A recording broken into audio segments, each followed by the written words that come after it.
Before the start of this video, I wanted to bring up some of my amazing sponsors. First up, Baron of Dice. If you want to upgrade your battlefield with premium accessories, their stuff looks incredible on camera and even better on your game table. Use code Jurassic to support the channel. Also, I am partnered up with Printing Proxies. Before even getting sponsored by them, I've used their website multiple times to order proxies myself, so definitely go check them out in the description too. And last but not least, if you want to support the channel directly, I do have a Patreon link down below in the description too. It definitely goes a long way in supporting the channel. So now with all that said, let's get right back into the video. Hey, what's going on YouTube? Welcome back to Jurassic Magic. I'm your host Evan, and as you may have noticed over the past couple of months, I have been ramping up my Lord of the Rings content. You have seen probably a couple of deck videos focusing on like the Balrog, Galadriel, or otherwise, but this is going to be a little bit different today. You may have noticed from the title, I am going to focus on a lot of cards from that set, whether they were reprints or cards that were newly made within that set.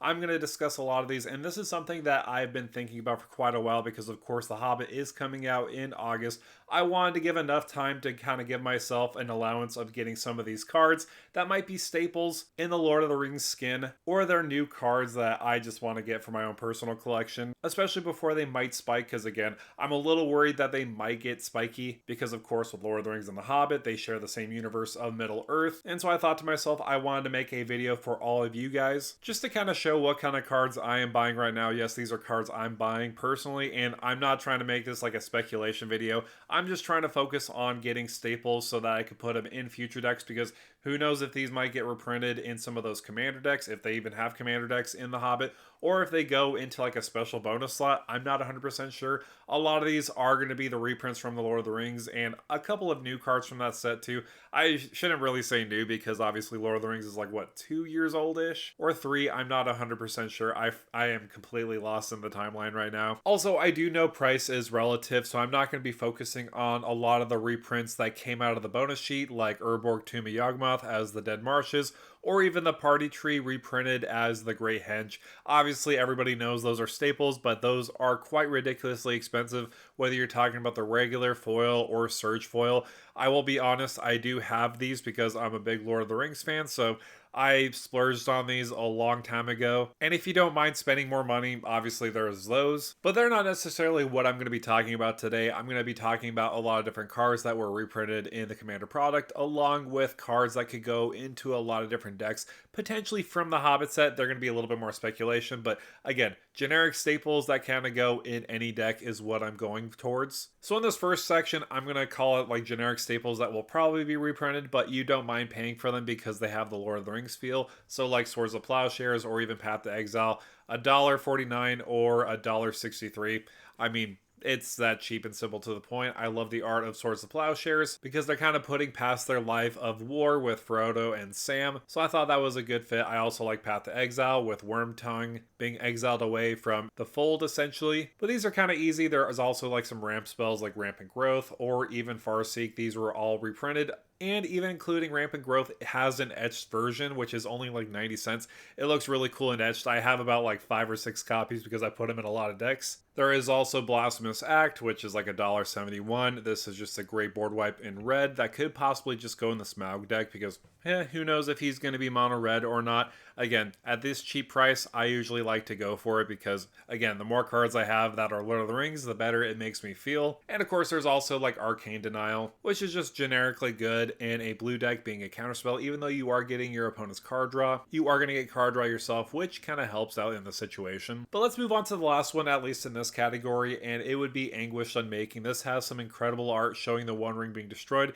even though technically it's being exiled, but it makes sense with the One Ring being indestructible, at least at its counterpart. Besides that point, this is a very good removal spell, even though it goes in less decks because it's black and white. It's not like it's going to go in every single deck, but this is one that generically I just will grab the art and just put it in another deck if I just didn't find room for it in a specific deck. So again, it is a win-win for me. I love the art. I love what it's doing. Flexible removal is always going to be good, even though it's at 3 mana. Not a lot of people are liking 3 mana removal spells anymore, but I still think this is great. So again, these are just generic staples that are just at a couple of bucks. It's not going to hurt your wallet, especially if they do get reprinted in the Hobbit set, but Even if they do, that's okay because they do have Lord of the Rings art, and you can put them in other decks. It's not a big deal. But I do want to move on to some higher price staples, around like $10 to $20. There's some that are lower, some that are higher. These are cards that generically just go in about every deck that just work out very well in their specific colors. First one up is the classic Birds of Paradise. This is at $11.48, and honestly, Birds of Paradise is one of those cards that just basically stand the test of time because of how powerful it is. Just tapping for 1 mana of any color is going to help mana fix you.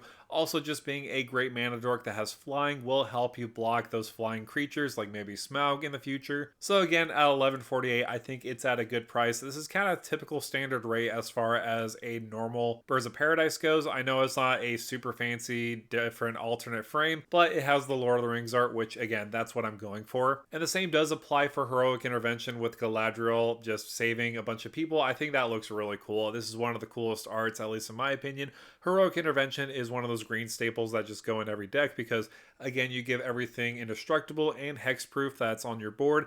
That is quite powerful, definitely going to help you in a lot of different situations. Only at like $9.76. Again, it doesn't have like a super fancy frame, but again, it has the Lord of the Rings art. The same does apply for Lightning Greaves. I kind of quickly realized that the Elven Precons just had a lot of good cards in general, but just didn't really have cohesiveness. The same is applied again for Lightning Greaves, just for $3.78. It's the cheaper one on this list as far as the generic staples that are a little bit pricier. $3.78. I feel like they reprint Lightning Greaves every set, and it always stays at a $4 or $5 card. It really is just preference on which kind of art you want. Again, with the Lord of the Rings art, it has Legolas in there. I think it's very neat. It's always just going to be a staple, just giving your commander Shroud and Haste. You can swing in right away. And for an equip cost of 0, it is just perfect. But now let's move along to some black staples like Reanimate. This is such a great card. With price memory, this is like a $20 card, but now it's like an $8 card. It's $8.80 officially on TCG Player. And this is one of the best reanimation spells you could be running in Commander because it only costs 1 black mana. You put target creature card onto the battlefield from your graveyard and you lose life equal to its mana value. Especially in an early game, this is not a big downside, especially if you get an overwhelming threat on the battlefield that'll help you win. Again, love this card so much. I love the Nazgul depicted in here, very cool. And the same is also applied for Toxic Deluge. This is another card that focuses on losing life, but you gain some kind of value out of it for 2 and a black.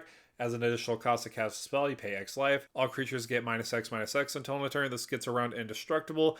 Indestructible, I feel like, is been getting less and less good nowadays, but again, Toxic Deluge is one of the best board wipes you could utilize, especially in black. All an efficient rate of 3 mana and losing life, you can basically get rid of anything on the battlefield as long as you have the life to lose it, and only at like $8.90. Another card that's around $8. This is a perfect staple. Again, this is another card that at price memory, I think it's like a $15, $20 card, but it's only less than $10, so this is perfect. And last but not least, let's talk about Swan Song. I love Swan Song. It goes in every blue deck that I ever owned because for 1 blue mana, you will counter target enchantment, instant, or sorcery spell. That opponent will make a bird, but that's not a big downside, especially if you can't counter a big spell that they have. So for you, it's basically a win-win. And only at $8.04, another $8 card. This is another card with price memory, is like a $20 to $25 card, and it is a staple. A lot of these cards, again, are cards that I am buying myself that are on my wish list that I just buy multiple copies of. I think I have like 4 or 5 Toxic Deluges, 3 Swan Songs, and I have like 5 Reanimates, and a couple of Heroic Interventions, and like 2 or 3 Birds of Paradise. Again, these are cards that I'm buying myself,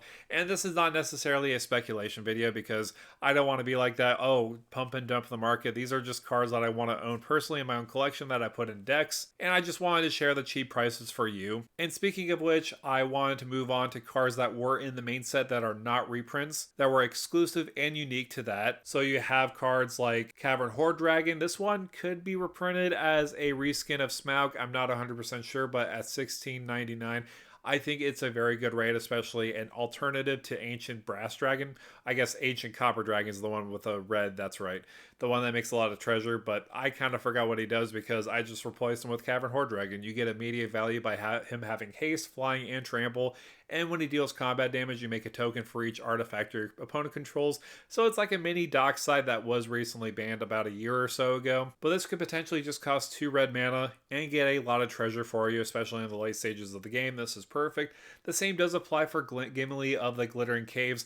This is because we are going to get a lot of dwarves in the new set of The Hobbit. Dwarves are a big focus in the book specifically, so I thought to myself, Gimli would be a great fit because you're making treasure when he deals combat damage, and also because he had double strike. You could essentially get 2 treasure tokens when he connects to your opponent, and he will get bigger over time whenever you have a legendary creature enter the battlefield. So obviously, if you have a lot of the dwarves being legendary, this will just get bigger and bigger over time. Only at 255, this is a great pickup, at least in my opinion. But let's move along to Raise the Palisade. This is another card that they could potentially reprint, but this goes in basically any creature type deck. You choose a creature, return all creatures that aren't of the chosen type to their owner's hand. At 1573, this is basically like a replacement to Cyclonic Rift, and maybe even better in some situations because there's a lot of players that like to play dragons. They just choose dragon. There might be some people that have dragons, but that's not a big downside.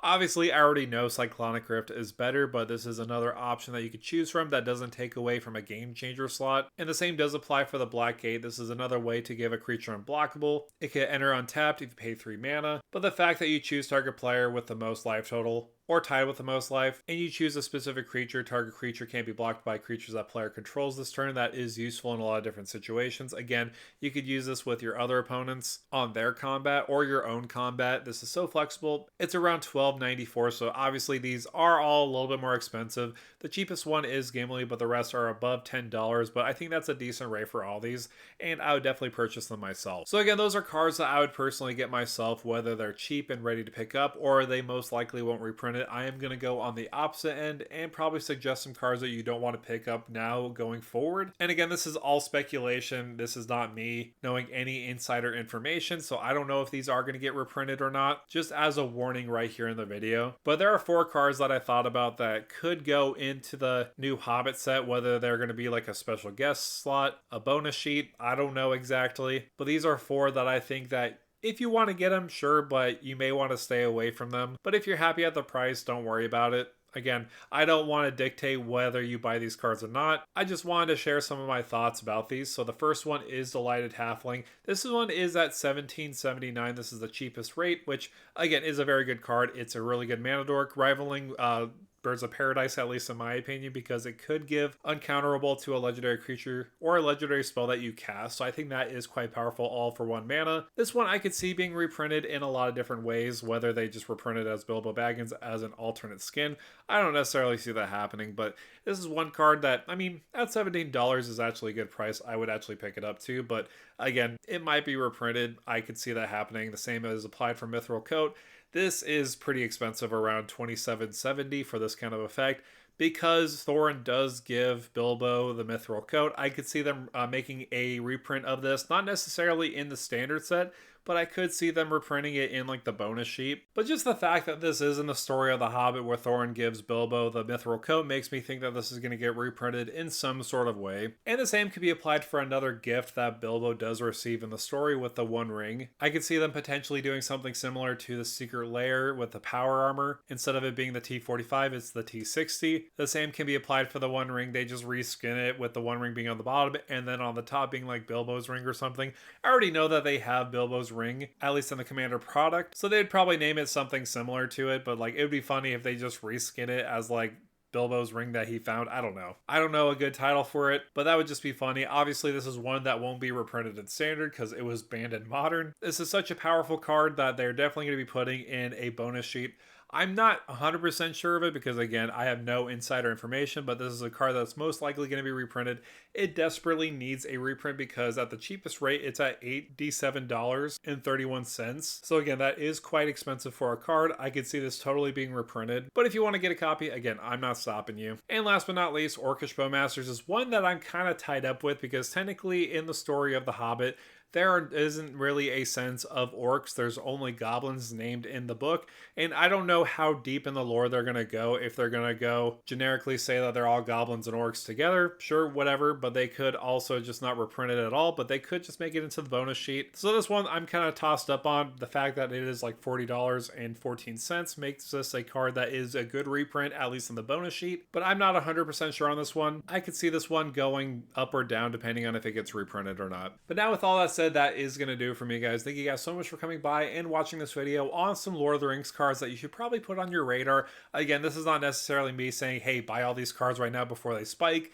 This is just cards that I feel like are going to be great staples in the following sets with the Hobbit that you could just kind of put in generically. I just kind of went through all the sets and thought to myself, you know, I want to pick up a lot of these, and if they somehow get reprinted, that's not a big deal because I'll just put the other cards in other decks. So for me, it's more about just loving Middle-earth, loving the Hobbit, loving Lord of the Rings, and making sure that I could just put a lot of staples in those decks. I will be honest, I am actually just buying a lot of staples in general, like Urborg, Cabal Coffers, the Great Henge, all those ones that have the alternate art with Lord of the Rings. I'm just getting because I just love Middle-earth so much. But now I would like to hear from you. What are some other cards that I completely missed? I know there's a ton of them out there from Lord of the Rings. These are just ones I personally wanted to highlight. But seriously, I can't tell you how excited I am for The Hobbit to come out. I mention this in every individual video of Lord of the Rings. The Hobbit, I can't get enough of. It's one of my favorite books of all time. So again, I'm going to be doing a lot of coverage for that set. So definitely subscribe to the channel if you want to look at more Lord of the Rings content. And most importantly, thank you for stopping by.